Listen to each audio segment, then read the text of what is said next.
Students, आप सभी का हमारे इस चैनल में स्वागत है।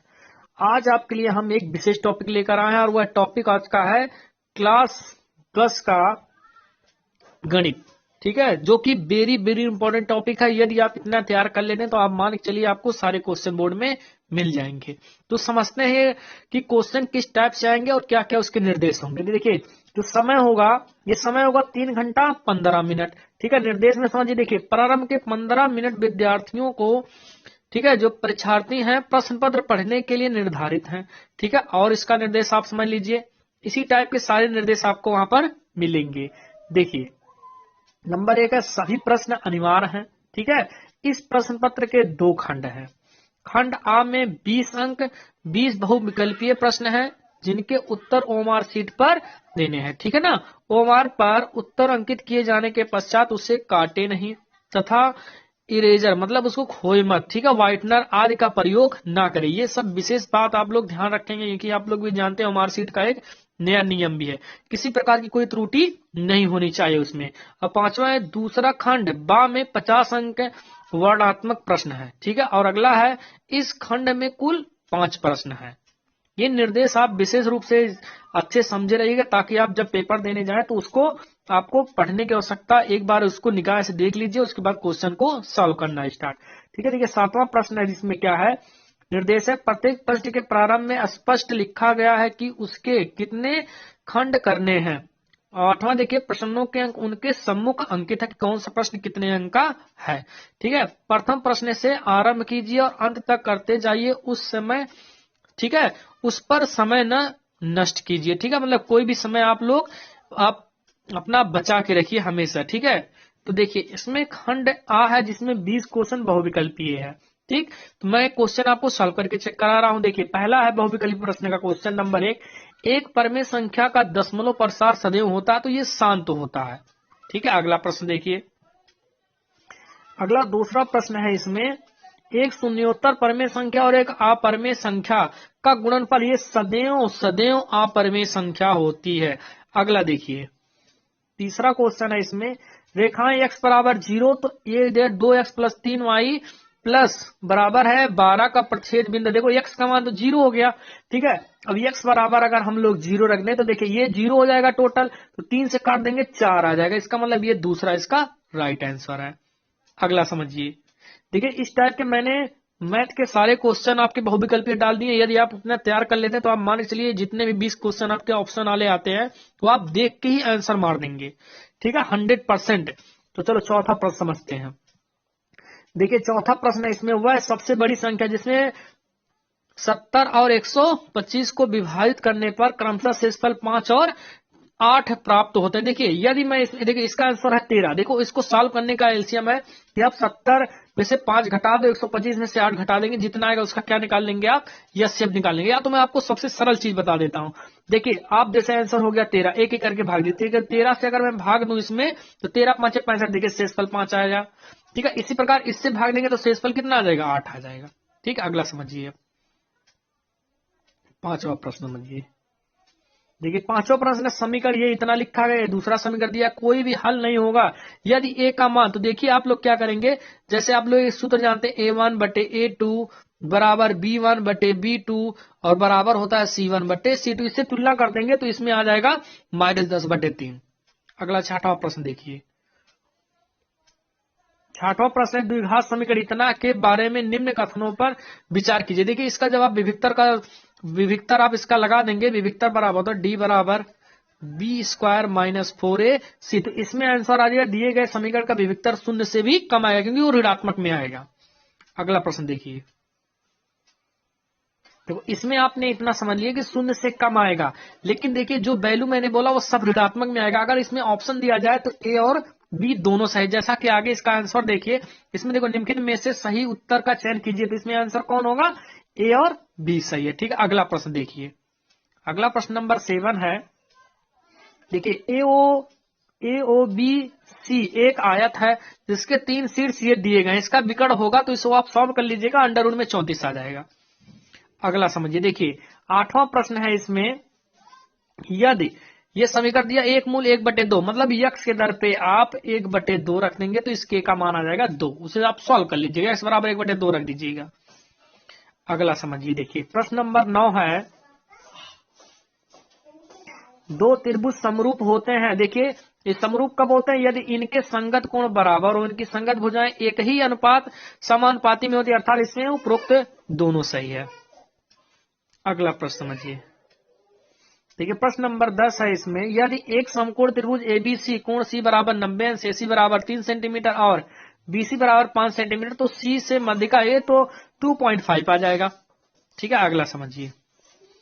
अगला प्रश्न है 11 नंबर, एक समचतुर्भुज विकर्णों की लंबाई दिया 16 सेंटीमीटर 12 सेंटीमीटर है, तो इस समचतुर्भुज की भुजाइयों का लंबाई कितना होगा? तो ये 10 होगा। कितना होगा? 10।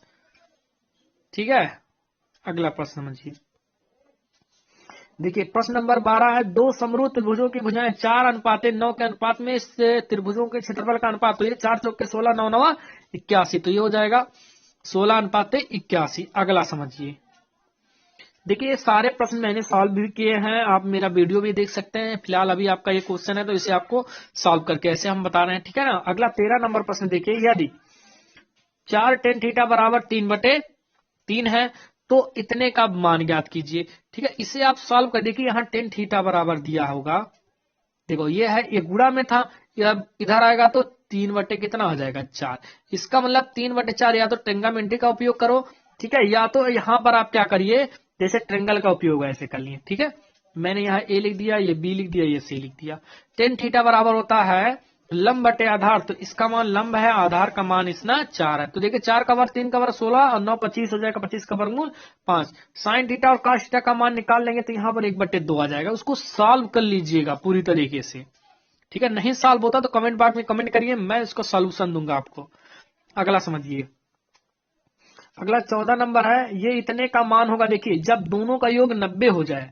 ठीक है, और साइन का उल्टा कास होता है, साइन 90 माइनस थीटा बराबर कास थीटा, और कास 90 माइनस थीटा बराबर साइन थीटा, दोनों का योग जब 90 हो जाए तो उसका आंसर एक ही आएगा।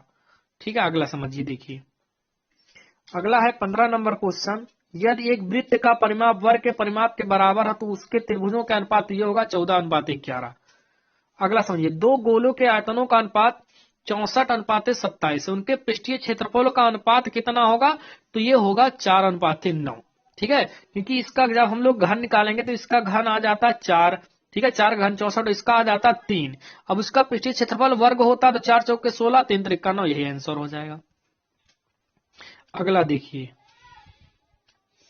देखो अगला क्वेश्चन है इसमें, 1 से 10 तक की धनात्मक विषम संख्याओं का समांतर मध्य। ठीक है, विषम धनात्मक संख्याओं, ठीक है, जैसे देखिए विषम धनात्मक, ठीक है, और देखो विषम संख्या जो 2 से ना कटे, 3 5 7, उसके बाद 9। ठीक है, 1 से 10 तक इनका आप क्या कर लेंगे, जोड़ के उसके बाद भाग दे देंगे, जितनी संख्याएं हैं उसका आंसर आ जाएगा 5। ठीक है, तो इसमें राइट आंसर कौन है? 5। अगला समझिए, ठीक है, यह है अगला 18 नंबर, मध्यिका को आलेखित विधि द्वारा निम्नलिखित में से किससे प्राप्त किया जाता है? तो ये तोरण विधि से, क्योंकि इसके आप लोग सवाल भी बहुत सारे लगाए होंगे, और नहीं यदि लगाए हैं तो आप मेरे प्लेलिस्ट में जाइए, मैंने एक एक सोल्यूशन दिया इसका। ठीक है, सब पे हर जितने भी सांख्यिकी के क्वेश्चन है मैंने सारे क्वेश्चन सॉल्व किए हैं। अगला समझिए, अगला 19 नंबर इसमें सवाल है। ठीक है, यदि कुछ प्रेक्षणों का मध्य 27, बहुलक इसमें है 45, तब मध्यिका ज्ञात कीजिए। कुछ छोटा सा सूत्र होता है, जब से आप सॉल्व कर लेंगे, यदि सूत्र नहीं जानते हो तो कमेंट बॉक्स में कमेंट करिएगा, मैं इसको सूत्र बता दूंगा। तो उसका आंसर जो आ जाएगा वो आ जाएगा 34। ठीक है, सॉल्व कर लीजिएगा। अगर कोई क्वेश्चन का आंसर इधर उधर होता है तो आप उसमें कमेंट जरूर करिएगा। ठीक है, मैं उसका सोल्यूशन आपको दूंगा पूर्ण रूप से। अगला 20वां समझिए, देखिए 20वां क्वेश्चन है, वर्गीकृत आंकड़ों से अधिक और कम से कम संचिम बारंबारता वक्रों पर छेद, ये तो मध्यक होता है। ठीक है, ठीक, तो ये सब क्वेश्चन आपके ऑप्शन वाले थे। अब अगला हम समझ लेते हैं, जिसका सोल्यूशन आप लोग लगा लीजिएगा, क्योंकि आप लोग के पास विद्या अवतार सारे क्वेश्चन आपके पास होंगे, उसे सब सोल्यूशन के साथ सॉल्व कर लीजिए। जो भी क्वेश्चन नहीं सॉल्व होते आप कमेंट में जरूर करेंगे। अगला देखिए, अगला क्वेश्चन है खंड बा, इसमें देखिए सभी खंड कीजिए, मतलब सभी खंड अनिवार्य। देखिए नंबर 1 क्वेश्चन है, दो क्रमांक धनात्मक पूर्णांकों का गुणनफल 2 से विभाज्य है, यह कथन सत्य है या असत्य, कारण बताइए। सोल्यूशन के साथ इसे सॉल्व कर लीजिएगा। आपका विद्या अवतार सब कुछ रखे हुए सोल्यूशन जरूर देख लीजिएगा, ठीक है। नहीं आपके सोल्यूशन लगते हैं तो आप हमें कमेंट बॉक्स में कमेंट करें, हम उसका सोल्यूशन जरूर देंगे। अगला देखिए, अगला क्वेश्चन है, यह रिकॉर्ड थीटा बराबर 7/8 है तो इतने का मान क्या। देखिए इतने का आंसर जो आप लोग सॉल्व करेंगे तो वो आ जाएगा 49/64, ठीक है। इसे सॉल्व कर लीजिएगा क्योंकि कॉट थीटा बराबर दिया, ट्रायंगल से वैल्यू निकाल के इसको सॉल्व कर लीजिएगा, ठीक है। अगला देखिए, अगला है एक शंक्वाकार बर्तन जिसका आंतरिक व्यास 10 सेंटीमीटर, ठीक है, और उसके बाद ऊंचाई है 24 सेंटीमीटर, पानी से भरा है। पानी को एक बेलनाकार बर्तन जिसका आंतरिक व्यास 20 सेंटीमीटर डाला जाता है बेलनाकार पात्र में, ठीक है। डाले गए पानी की ऊंचाई ज्ञात कीजिए। देखो ये आप लोग विद्या अवतार से देख लीजिएगा, नहीं सॉल्व होते तो कृपया करके आप कमेंट में कमेंट जरूर करें, उसका सोल्यूशन आपको जरूर मिलेगा, ठीक है।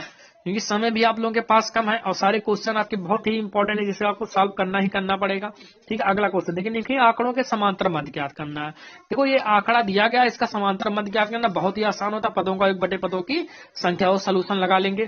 पहले इसे वर्ग अंतराल दिया है, वर्ग अंतराल से आप मध्य बिंदु निकाल लेंगे, उसके बाद दोनों का मल्टीपल कर देंगे, फिर आप समांतर मध्य पदों का 1/पदों की संख्या लगा देंगे, आंसर आ जाएगा।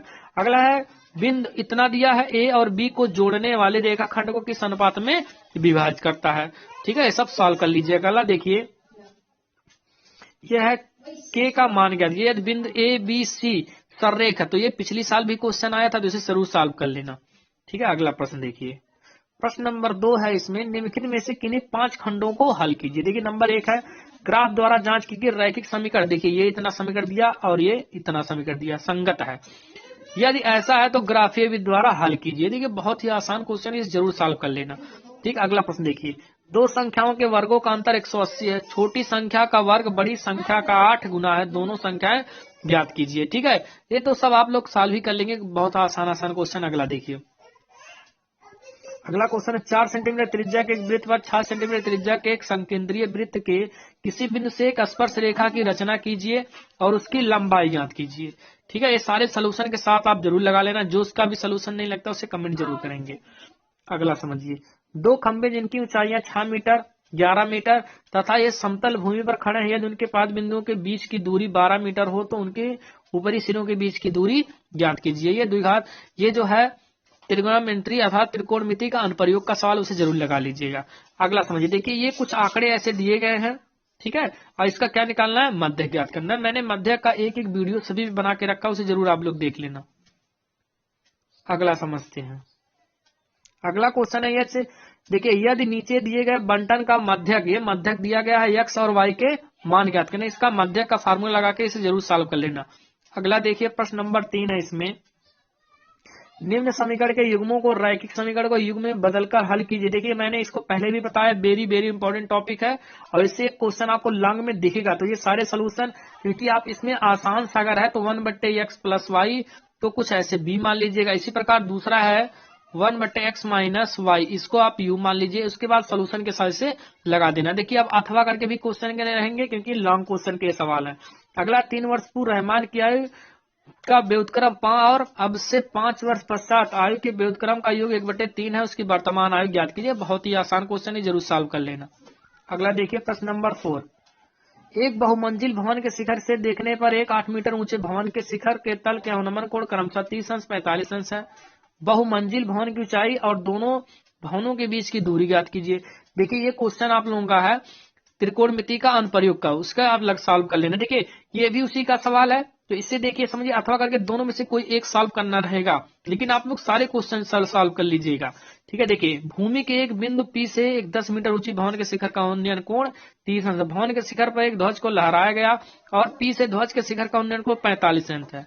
ध्वज दंड की लंबाई और बिंदु पी से दूरी ज्ञात करना है, ठीक है। ये दोनों क्वेश्चन त्रिकोणमिति के ही है जो अनुप्रयोग से लेगा। अगला क्वेश्चन देखिए, एक बर्तन एक उल्टे सम के आकार का, उसकी ऊंचाई 8 सेंटीमीटर और उसके ऊपरी, ठीक है, जो ऊपरी भाग खुला हुआ है, सिरे की त्रिज्या 5 सेंटीमीटर है, ऊपर तक पानी से भरा हुआ है। जब इस बर्तन में शीशे की कुछ, ठीक है, गोलियां जिनमें प्रत्येक 0.5 सेंटीमीटर त्रिज्या वाला एक गोला है डाली जाती है, जो इसमें से भरे हुए पानी का 1/4 भाग बाहर निकल जाता है। बर्तन में डाली गई शीशे की गोलियों की संख्या क्या थी। देखिए बहुत ही आसान क्वेश्चन पृष्ठीय क्षेत्रफल का है, ठीक है, उसे सॉल्व जरूर कर लेना। अथवा करके एक लास्ट क्वेश्चन है, उसे देख लीजिए। ठीक है, एक गोलाकार कांच के बर्तन की एक बेलन के आकार की गर्दन है, ठीक है, जिसकी लंबाई 8 सेंटीमीटर और व्यास 2 सेंटीमीटर, जबकि गोलाकार भाग का व्यास 8.5 सेंटीमीटर है। इसमें भरे जा सकने वाले पानी की मात्रा मापकर एक बच्चे ने यह ज्ञात किया कि इस बर्तन का आयतन 345 वर्ग सेंटीमीटर। जांच कीजिए कि उस बच्चे का सही उत्तर है या नहीं, मानते हुए उपरोक्त मापन आंतरिक मापन है। ठीक है, तो इसे आप जरूर सॉल्यूशन कर लेंगे, क्योंकि ये पृष्ठीय क्षेत्रफल का सवाल है। नहीं लगेंगे तो आप कमेंट में जरूर कमेंट बॉक्स से करेंगे। ठीक है, कमेंट में आप जैसे ही करेंगे तो उसको आपको सोल्यूशन जरूर मिलेगा। तो ये था आप लोगों का मैथ का मॉडल पेपर। ठीक है, तो इसी प्रकार का वीडियो पाने के लिए आप लोग हमारे चैनल को लाइक, सब्सक्राइब और शेयर करना ना भूलें। वीडियो देखने के लिए धन्यवाद। जय हिंद।